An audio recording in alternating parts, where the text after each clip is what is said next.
This is a demonstration video for Brandon. Brandon, this saber is going to be shipping out to you very soon. Everything is completed. Really turned out to be an absolutely beautiful saber. I hope you enjoy it. I'm just going to make this to give you a few demonstrations of the controls and how to take it apart. So when it arrives to you, it's going to be just like this. It's going to be turned off. So in order to turn it on, you want to just open your clamp, twist the bottom pommel and gently wiggle it out. And that's going to give you, and then just close this again to stop your clamp card falling out. That's going to give you your beautiful crystal chamber reveal and your Goth3D Knight Chassis variant 2 with the rub and buff paint and lacquered per your suggestion. Thank you for that suggestion. It came out absolutely beautiful. It's a suggestion I'll be utilizing in the future for future builds. So as you can see, this spins around. You've got your recharge port and your kill switch. And it swings all around, so we're just going to switch it on. That lightsaber, it belongs to me. And your first font comes on. It's the Force Awakens font. So you have your blue pulsing crystal. And when you switch it on, you have your LEDs winding up in a kind of a turbine effect. You can view it from either side. And you twist this around. And of course you have your Tri-Cree LED, in-hilt LED as requested. This is going to be your main activation button, so on and off. And this slider is going to be your auxiliary, so just give it a flick down. Brings you on to the next font. Rey Skywalker. On again to a Rey Skywalker font. Switch on, you see you have your yellow. And for this, the LEDs are just on stationary. I have a blade just to stick in here, just to show you. To put your blade in, you have to pinch your bunny ears and put it in. So let me just zoom back a little bit to show you the blade. There it is. It has the flicker as requested. The yellow doesn't quite come out on camera. So let me move on to another font. Maybe your Ahsoka white font. You have your Kylo Ren. There's your heavy flicker as requested for Kylo Ren. Now maybe you can see the flicker coming out on camera. This is General Kenobi. I have a bad feeling about this. You see your blue. That comes out better on camera. You see the blue with the blade flicker. So I'm just gonna keep the blade out for now, just to let you know that when you do put your blade in, this screw here is your blade retention. So when you put your blade in, you want to tighten up this screw. Don't over tight it, just nice and tight to keep your blade in place.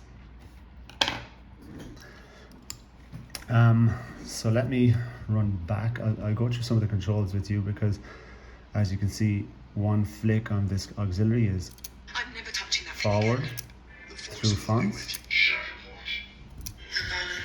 All your different fonts that you sent me and requested.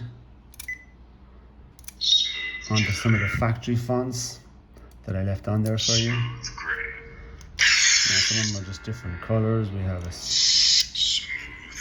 red and a green and a white. So now we're back at the start.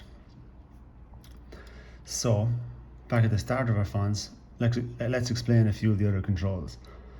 To play music, you long click this button, so it's maybe 1 second, just like that. And that is the track from the Force Awakens. I believe it's the Battle in the Woods. And while the music's on, you still have your saber on. You hear your beautiful smooth swing. All these fonts are smooth swing. You have your clash. You flash on clash. You see the crystal reacting. The crystal mimics the blade. Let's just turn off the music for a moment. I'm going to show you the blaster effects. So the blaster effects while the blade is on is just flick down, and then force effects is hold down, similar to the music turn on function, but while the blade is on. So 1 second. I think we can do this. And that 1 second it plays force sounds, which sometimes are dialogue or force effects. Can someone please use the force? Depending on the font. So we move on to this next font. You hear that is a force effect, so it's, and you have your blaster block effects. Another function on this saber is the volume control. So for volume control, you hold down the auxiliary for 1 second till you hear that beep, and then one click per 10% increments, I believe. Volume, this goes up and this goes down. So up, all the way to the loudest. And when it is where you like it, hold this down again, and you get that beep again. So if you want to turn the volume down, you flick the auxiliary, just 1, 2, 3, 4, 5. So it's 5 times. So I guess it's 20% increments, and that's as low as it will go. And then hold that again, and your volume is lower. Let's put it midway for now. Okay. Another control function on the saber is go backwards through fonts. So this is forwards through fonts. To go back a font, hold down and press. Hold auxiliary and press main. So hold auxiliary, press main, hold auxiliary, press main. We're going backwards now. Now we're going to go forwards again. Forwards, forwards. And then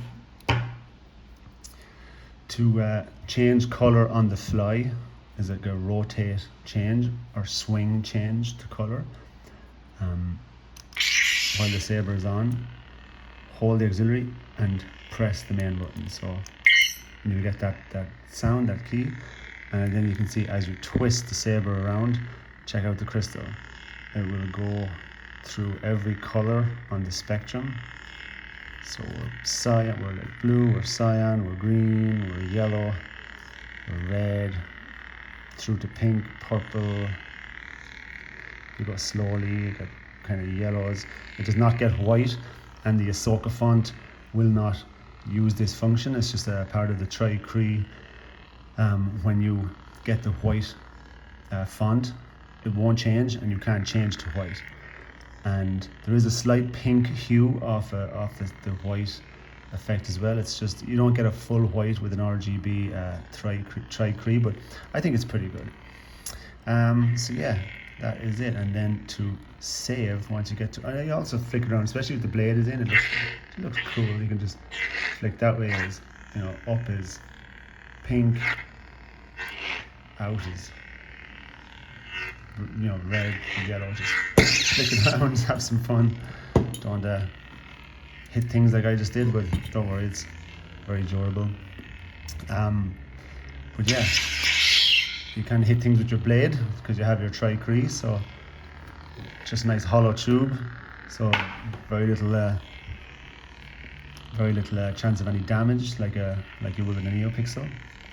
And so then when you get your selected color, let's say you want to keep this on a nice yellow, you press this again and you hear the chord again, and then it will not change anymore. Now I have save state enabled on this as discussed, so whichever you change to, it will stay that way.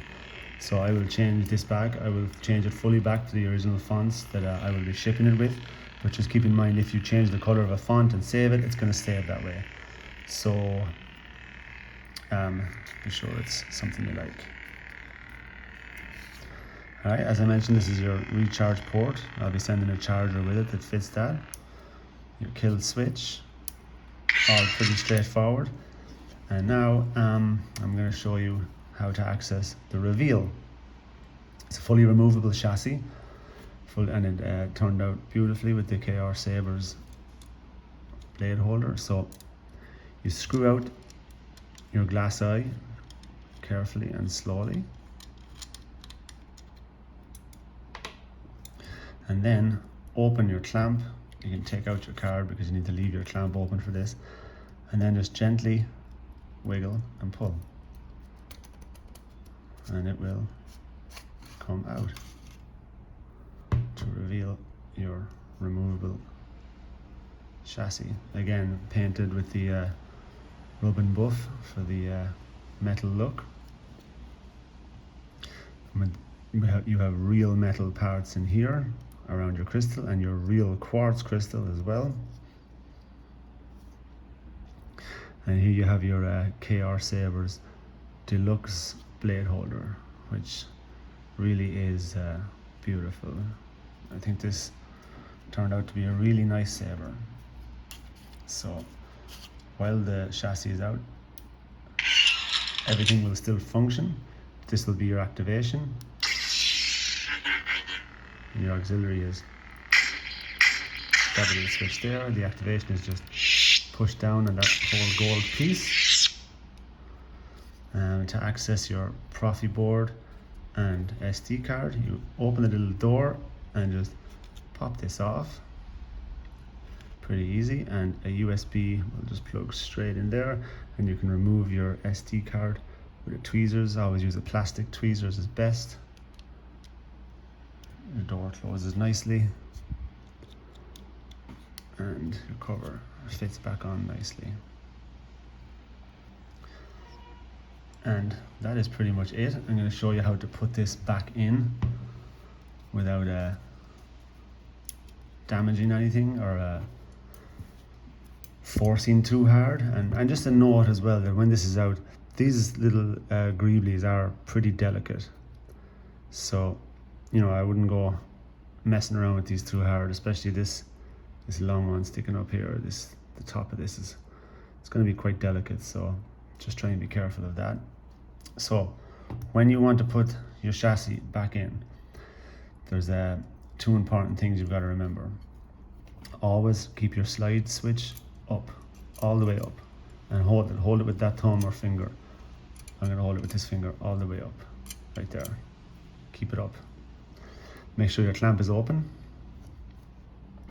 and then when you're inserting, line up this hole with this hole, or line up the switch with the switch.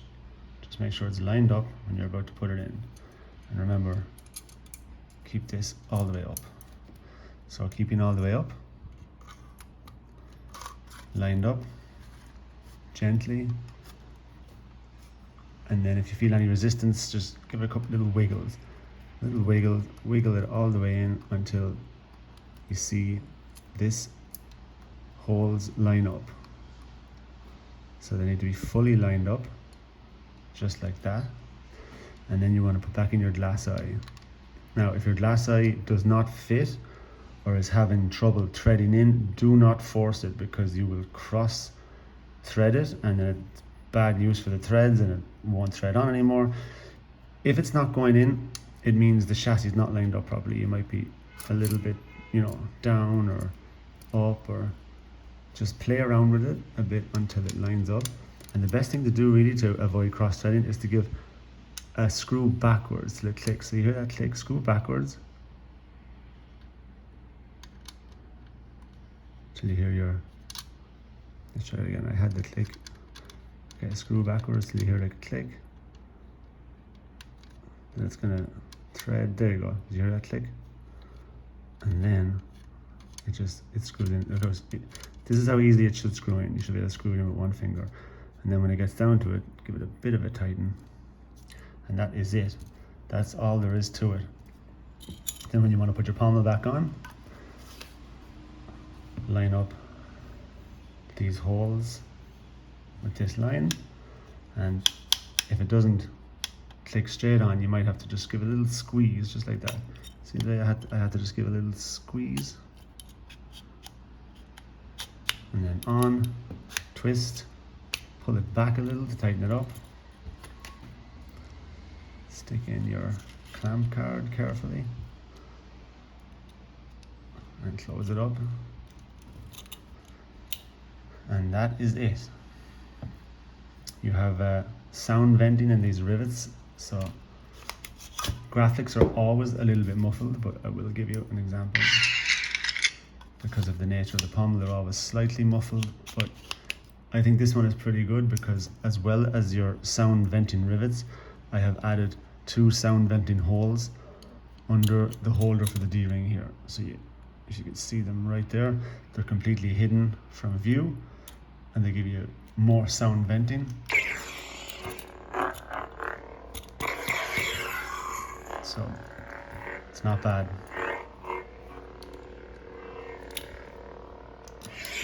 And that is it. As I said, I hope you enjoy this, and it'll be shipping out very soon.